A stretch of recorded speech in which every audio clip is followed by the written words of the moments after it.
नमस्कार, स्वागत है आपका जी बिजनेस में। मैं हूं दीपक डोभाल और आप देख रहे हैं आपकी खबर आपका फायदा। जरा सोचें, अगर नौकरी पेशा लोगों के लिए हफ्ते में 4 दिन काम करना हो और 3 दिन आराम हो तो फिर क्या कहना। नौकरी छोड़ने पर महज 2 दिन में फुल एंड फाइनल पेमेंट हो जाए या सीटीसी का 50% बेसिक सैलरी हो तो फिर कैसा रहेगा। दरअसल ये कोरी बातें नहीं है बल्कि हकीकत में तब्दील हो सकती है। सरकार नए लेबर कोड को लागू करने की तैयारी कर चुकी है। आज हम इसी मुद्दे पर चर्चा करेंगे, समझेंगे नए लेबर कोड में और क्या खास बातें हो सकती हैं, ये कर्मचारियों के लिए कितना फायदेमंद होगा। कुछ चुनौतियां भी जरूर होंगी, उनका भी जिक्र करेंगे। नए लेबर कोड को डिकोड करने में हम आपको एक्सपर्ट्स की मदद से पूरा मामला समझाएंगे और विस्तार से करेंगे इस पर चर्चा खास मेहमानों के साथ। लेकिन पहले ये रिपोर्ट।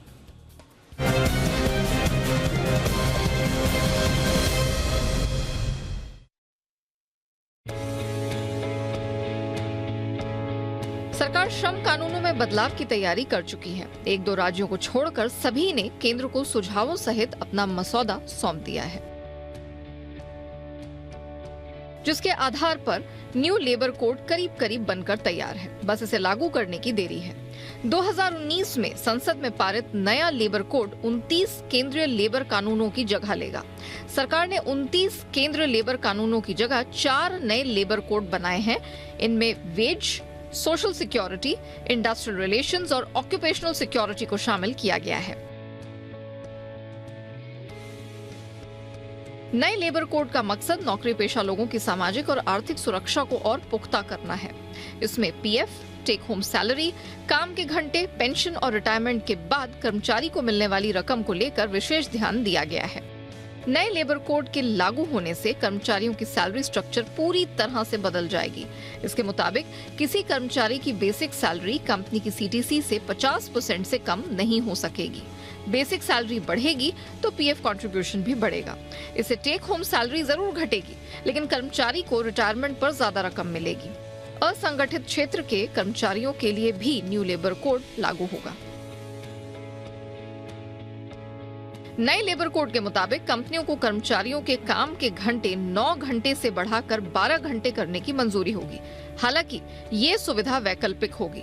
इसमें कर्मचारी को सप्ताह में केवल 4 दिन ही काम करना होगा, जबकि 3 दिन का साप्ताहिक अवकाश मिलेगा। नए लेबर कोड के मुताबिक नौकरी से इस्तीफा देने, हटाने या टर्मिनेट करने पर कर्मचारी के काम के अंतिम दिन के 2 दिनों के भीतर कंपनी को कर्मचारी का फुल एंड फाइनल पेमेंट करना होगा। आमतौर पर कंपनियां इसके निपटारे के लिए 1.5 से 2 महीने का समय लेती हैं। इस दायरे में पीएफ और ग्रेच्युटी नहीं शामिल है। सरकार नए लेबर कोड को लागू करने की तैयारी में तो है ही, साथ ही उसकी ई श्रम पोर्टल के इंटीग्रेशन की योजना है ताकि कामगारों के डेटाबेस को राज्यों के साथ जोड़ा जा सके। दरअसल सरकार ने पिछले साल अगस्त में ई श्रम पोर्टल को लॉन्च किया था ताकि उन्हें सरकार की सोशल सिक्योरिटी से जुड़ी योजनाओं का लाभ मिल सके। इसके अलावा सरकार का नौकरी पेशे में महिलाओं की भागीदारी को बढ़ाने पर जोर है। फिलहाल सरकार नए लेबर कोड को लागू करने को लेकर कमर कस चुकी है और इसका मकसद नौकरी पेशा लोगों की आर्थिक सुरक्षा को सुनिश्चित करना है। ब्यूरो रिपोर्ट, जी मीडिया। बहुत ही खास मेहमान इस वक्त हमारे साथ इस पूरी चर्चा पर जुड़ चुके हैं। हमारे साथ हैं शंकर अग्रवाल जी, जो कि पूर्व सचिव हैं श्रम एवं रोजगार मंत्रालय के। शंकर सर, बहुत बहुत स्वागत है आपका हमारे शो पर।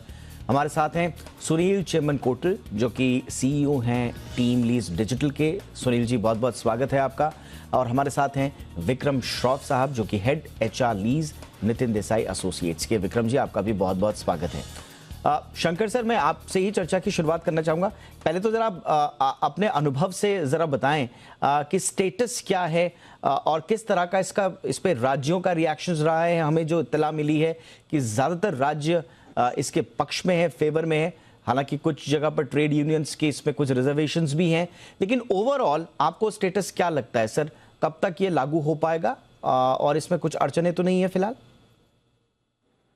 देखिए, लेबर लॉज एक बहुत कॉम्प्लेक्स सब्जेक्ट है and after consulting everyone, that means सारे स्टेट गवर्नमेंट, राज्य सरकारों को कंसल्ट करने के बाद, सारी यूनियंस को कंसल्ट करने के बाद और बहुत सारे अन्य स्टेक होल्डर्स को कंसल्ट करने के बाद ये लेबर कोड्स बनाए गए। जब भी हम कोई नया कानून बनाते हैं तो ऑब्वियसली 100% सभी व्यक्तियों को आप सेटिस्फाई नहीं कर सकते।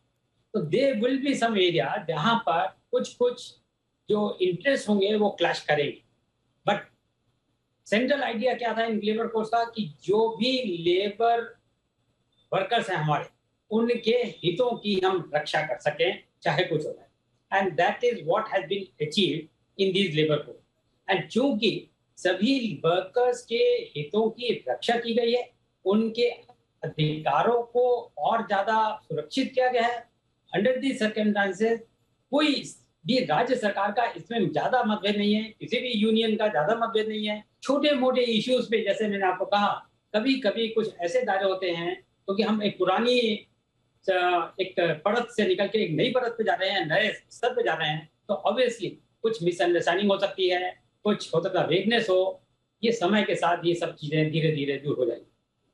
एब्सोल्युटली। और जैसे कि आंध्र प्रदेश से जो खबर आई थी कि कम से कम 10 ट्रेड यूनियंस ने जो हैं वो प्रोटेस्ट किया है न्यू लेबर कोड्स का, और वो कह रहे हैं कि सरकार उनके साथ बातचीत करे।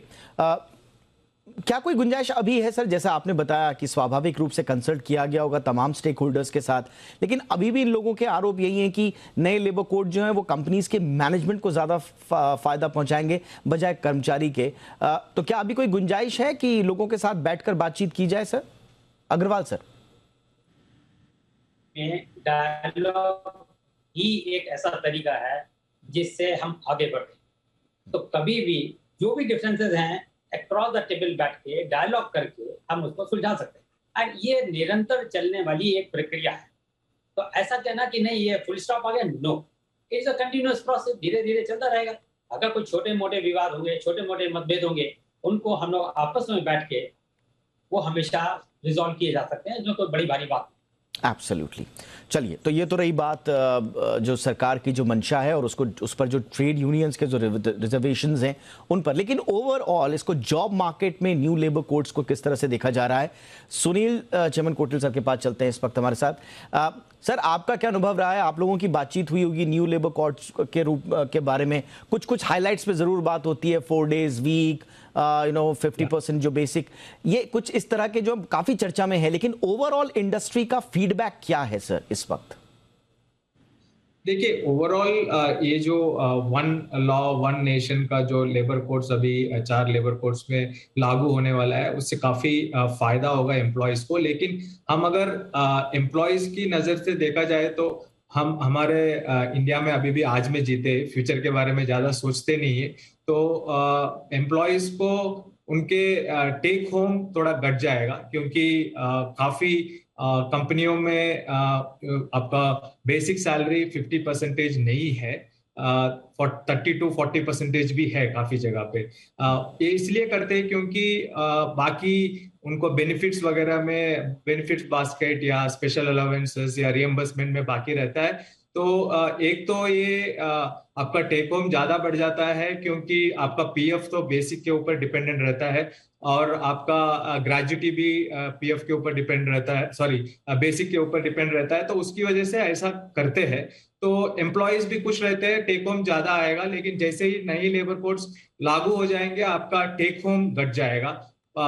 एक तो आपका टेक होम घट जाएगा, दूसरा आपका टैक्स भी बढ़ जाएगा, क्योंकि आपका जो रिएम्बर्समेंट वगैरह की वजह से थोड़ा सा आपका सैलरी जो टैक्सेबल इनकम कम हो सकता है, वो भी जाएगा। तो डबल इम्पैक्ट है उनका। सो उसकी वजह से थोड़ा सा डिस्कशंस है एम्प्लॉयज में, थोड़ा सा कंफ्यूजन है कि आज के सैलरीज तो इमीडिएटली ऑर्गेनाइजेशन बढ़ा नहीं पाएंगे, तो थोड़ा उनका हाथ में पैसा कम आएगा, उसकी वजह से थोड़ा चर्चा है। लेकिन हमारा ये सोच है कि ये एक फ्यूचर के लिए आपका जो रिटायरल बेनिफिट्स है वो आपको प्रोटेक्ट करता है, और ये जरूरी है आज के कदम में, क्योंकि अपना लेबर वर्कफोर्स अनऑर्गेनाइज से ऑर्गेनाइज्ड काफी मूव हो रहे हैं। और ये जो लेबर कोड्स है, इसमें अनऑर्गेनाइज सेक्टर को भी इंक्लूड किया गया है। इसकी वजह से ये बहुत जरूरी कदम है, क्योंकि इंडिया में हम अक्सर देखते हैं कि रिटायर होने के बाद काफी मुश्किलें पड़ती है, क्योंकि उनको रिटायर इनकम नहीं होता है। तो ये एक अच्छा स्टेप है। दूसरी पॉइंट है कि ये वर्किंग आवर्स 12 आवर्स करने की वजह से आप हफ्ते में 48 आवर्स मैंडेटरी है, तो काफी उत्साहित है एम्प्लॉयज की 4 डेज करेंगे क्या कंपनियां, ताकि 3 दिन छुट्टी हो सकता है। लेकिन उस पे अभी कंफर्म नहीं बोल सकते, क्योंकि सभी कंपनियां 12 आवर्स पर डे शायद ही करेगा, क्योंकि they might continue with 5-day week. So ये दोनों पॉइंटों पे काफी चर्चा होती रहती है ऑर्गेनाइजेशन में। बिल्कुल। विक्रम जी के पास आना चाहूंगा। एग्जैक्टली आपने बिल्कुल सही कहा कि इन 2 पॉइंट पर सबसे ज्यादा चर्चा है। जैसा कि मैंने कहा कि जो सरकारी ढर्रे में आने वाले जो कामकाजी लोग हैं, उनकी चिंताएं कुछ और मुद्दों पर हैं, लेकिन जो एक कर्मचारी है, एक आम कामगार है देश का, एक कॉमन जो कामगार है, उसके लिए 2 ही मुद्दे हैं इस वक्त की। एक तो टेक होम सैलरी घट जाएगी, दूसरे लोग कह रहे हैं कि कोई बात नहीं, टेक होम सैलरी घटने दो, हमारी जो सोशल सिक्योरिटी है वो तो सुनिश्चित हो रही है, रिटायरमेंट वाले जो बेनिफिट्स हैं वो तो आपको मिलेंगे। तो एक फ्यूचरिस्टिक अप्रोच के साथ चलना चाहिए। तो विषय पर दोनों तरह के मत हैं, लेकिन विक्रम जी, आपका क्या फीडबैक है? आप लोगों ने इंडस्ट्री के लोगों से, स्टेक होल्डर से बातचीत की होगी, इन दोनों मुद्दों पर किस तरह के नजरिए हैं? Thank you Deepak ji. तो पहले तो आपको पता है जो वो नेशनल लेबर कॉन्फ्रेंस अभी चालू है, और प्राइम मिनिस्टर का अभी एड्रेस भी हुआ श्री नरेंद्र मोदी जी ने। तो वही बात है कि हमारे जो लेबर लॉ है वो ब्रिटिश एरा के हैं, 80, 90, 100 इयर्स ओल्ड के लेबर लॉज है। और अभी जो हम लोग जो एरा में है वो 4th इंडस्ट्रियल रेवोल्यूशन चालू है अभी। हम लोग ने 1st, 2nd और 3rd इंडस्ट्रियल रेवोल्यूशन का जो प्रोग्रेस करना चाहिए था वो मिस कर दिया। तो अभी 4th इंडस्ट्रियल रेवोल्यूशन का प्रोग्रेस हम लोग अफोर्ड नहीं कर सकते हैं मिस करने को। और ये पूरा जो लेबर लॉज है, 29 लेबर लॉज 4 कोड में कन्वर्ट हो रहे हैं, वो उसका टाइम आ गया है कन्वर्ट करने का। तो थोड़ा अप एंड डाउन होगा, क्योंकि लेबर लॉज, शंकर जी ने भी बोला कि लेबर लॉज थोड़ा क्रिटिकल सब्जेक्ट है, इम्पोर्टेंट है, और सबको प्लीज नहीं कर सकते हैं। लेकिन ये लेबर कोड्स में बहुत प्रोविजंस है जो एम्प्लॉइज को प्रोटेक्ट करते हैं। एम्प्लॉइज का सोशल सिक्योरिटी, एम्प्लॉइज का वेजेस प्रोटेक्ट करते हैं, एम्प्लॉइज का ग्रेच्युटी और प्रोविडेंट फंड वो सब प्रोटेक्ट करते हैं। तो थोड़ा इनिशियल पीरियड में हिट होगा टेक होम का, लेकिन लॉन्ग रन पे माइंडसेट है कि एम्प्लॉइज को प्रोटेक्ट करें। और वर्किंग आवर्स और वो सब प्रोविजंस है, अभी तक वो एग्जैक्टली क्लियर नहीं है कि 4 डे वर्क वीक पॉसिबल है कि नहीं, वो अभी तक क्लियर नहीं है, क्योंकि रूल्स अभी तक फाइनल नहीं हुए, अभी ड्राफ्ट फॉर्म में है। और रूल्स फाइनल हो जाएंगे तभी हम लोग पूरा स्कोप हम लोग को पता चलेगा कि कितना चेंजेस हो गया है लेबर कोड्स में। स्वाभाविक रूप से अग्रवाल सर भी एग्री करेंगे इससे, और वो तो इस पूरे तंत्र का पार्ट भी रहे होंगे। आई एम श्योर 18-20 साल हो गए जब भारत जो है वो अपने लेबर लॉस को रिफॉर्म करने की तैयारी कर रहा था। 29-30 जो एग्जिस्टिंग लॉ थे उनको समाहित करने की कोशिश की गई है इन 4 नए लॉज में। और जो कहा जा रहा है वो ये है कि ये नए लेबर कोड्स जो हैं वो 4 चीज़ों पे डील कर रहे हैं। Number 1 is wages, number 2 is social security, industrial relations and occupational safety. और ऑक्यूपेशनल सेफ्टी पर सरकार का बहुत ज़्यादा जोर है। उसके बावजूद अग्रवाल सर, किन मोर्चों पर लोगों के रिजर्वेशंस हैं? आप यदि इस पर थोड़ा सा और प्रकाश डाल पाएं।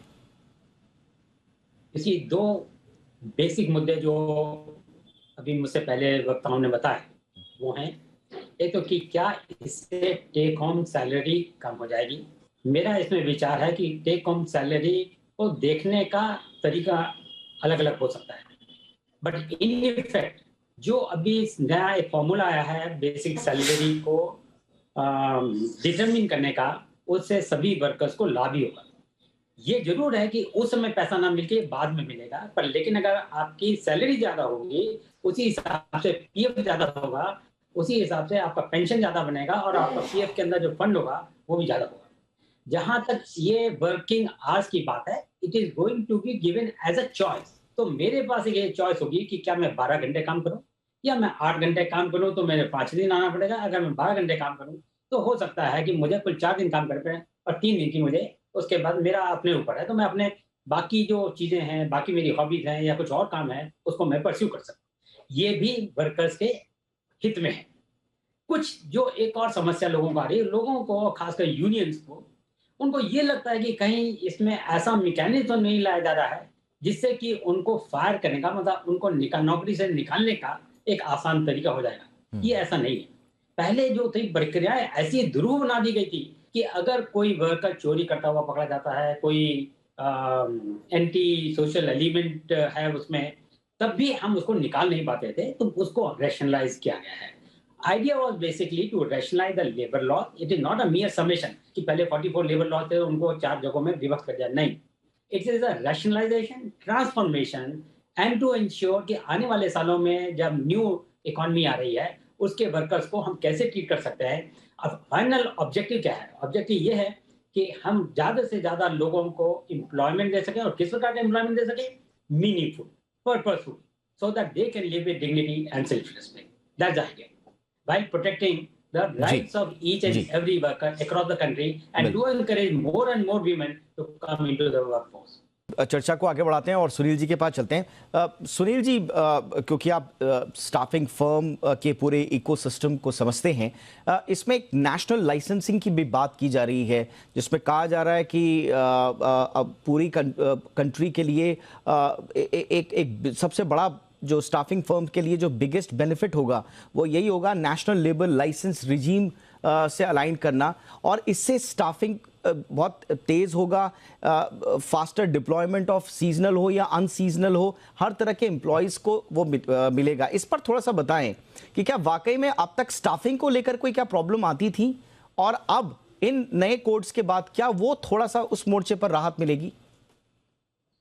देखिए, आज अगर अपन टोटल वर्कफोर्स देखते हैं तो वर्कफोर्स पे 83% अनऑर्गेनाइज सेक्टर में है, एंड ओनली 17% ऑर्गेनाइज सेक्टर में है। अभी अनऑर्गेनाइज सेक्टर के काफी डिफरेंट वेराइटी ऑफ एम्प्लॉयज है, कंस्ट्रक्शन वर्कर्स है, गिग वर्कर्स है, काफी ऐसे है जहां पे उनको सोशल सिक्योरिटी नहीं है, और काफी जगहों पे वो लोग they don't have an offer letter, उनको पे स्लिप नहीं मिलता है और कुछ भी नहीं मिलता है, तो वो लोग ये दायरे में नहीं आते हैं अभी। लेकिन उसकी वजह से स्टाफिंग या रिक्रूटमेंट, हमारा जो इंडस्ट्री है उसमें ओनली फॉर्मल एम्प्लॉयज को हम मैनेज करते हैं। तो एक बार ये लेबर कोड्स इंप्लीमेंट होने के बाद फॉर्मलाइजेशन तेजी पकड़ेगी। जिस हिसाब से हमारा इंडिया में अर्बनाइजेशन, इंडस्ट्रियलाइजेशन और फाइनेंशियलाइजेशन का जो तेजी पकड़ा है, उसको अगर हमको रियलाइज करना है पूरा, तो ये formalisation of labour workforce is also बहुत जरूरी है। क्योंकि एक